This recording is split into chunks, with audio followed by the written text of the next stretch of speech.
সবাই মিলে পছন্দ করে কিনলাম। মাঝে মধ্যে কিছু, কিছু বিষয় একদম সারপ্রাইজড হয়ে যায়। মানে এটা তো আমার প্ল্যানেও ছিল না, বরং আমি জানতামও না যে তাল মিলিয়ে চলি আরকি। সবাই খায়, আমরা সব মাছই মোটামুটি খাই। আসসালামু আলাইকুম সবাইকে। কেমন আছেন সবাই? আশা করি অনেক ভালো আছেন। আল্লাহর রহমতে আমরাও অনেক বেশি ভালো আছি।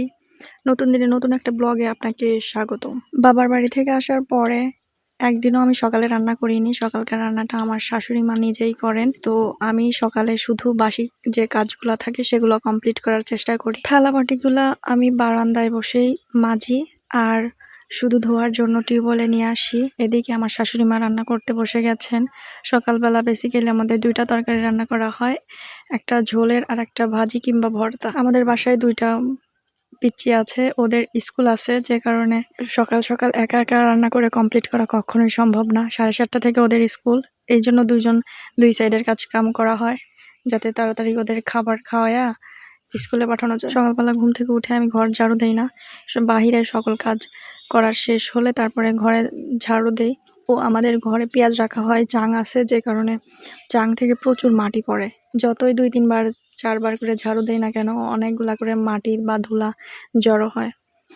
যতদিন চাঙে থাকবে পেঁয়াজ ততদিনই এই অবস্থা। তো এই তো রান্না হয়ে গেছে। আজকে সকালে রান্না করা হয়েছে আলু আর পটল দিয়ে পাতলা একটা মাছের ঝোল। এটা হচ্ছে সিলভার কাপ মাছ।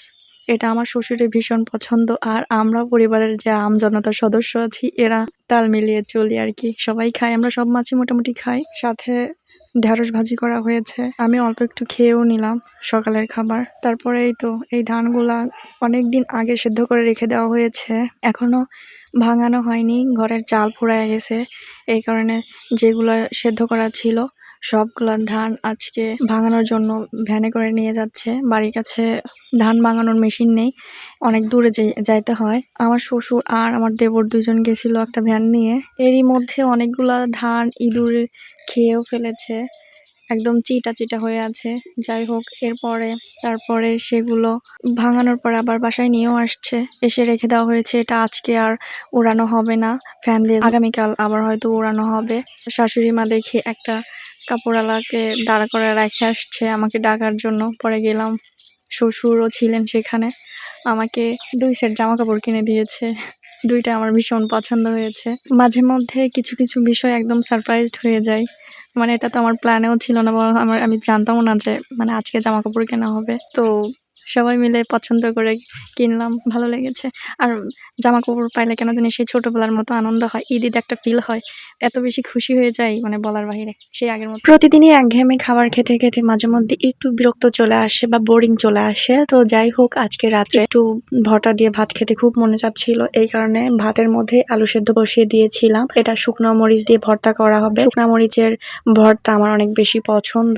এর সাথে 3টা ডিম ভেজে নিয়েছিলাম কাঁচামরিচ দিয়ে, ডিম ভাজি আর আলু ভর্তা, সাথে গরম ভাত। এই 3টার কম্বিনেশন আমার কাছে একদম মারাত্মক লেভেলের ভালো লাগে, যেটা এক্সপ্লেইন করে বোঝানো সম্ভবই না। আজকের ভর্তাটা আমার শাশুড়ি মা করেছেন। মা একটু ঝাল বেশি পছন্দ করে আর আমরা একটু ঝাল কম খাই সবাই, এই কারণে 2 জায়গায় আলাদা করে মরিচ দিয়ে ভর্তা করেছে। একটাতে একটু বেশি দিয়েছে আর একটাতে একটু কম দিয়েছে।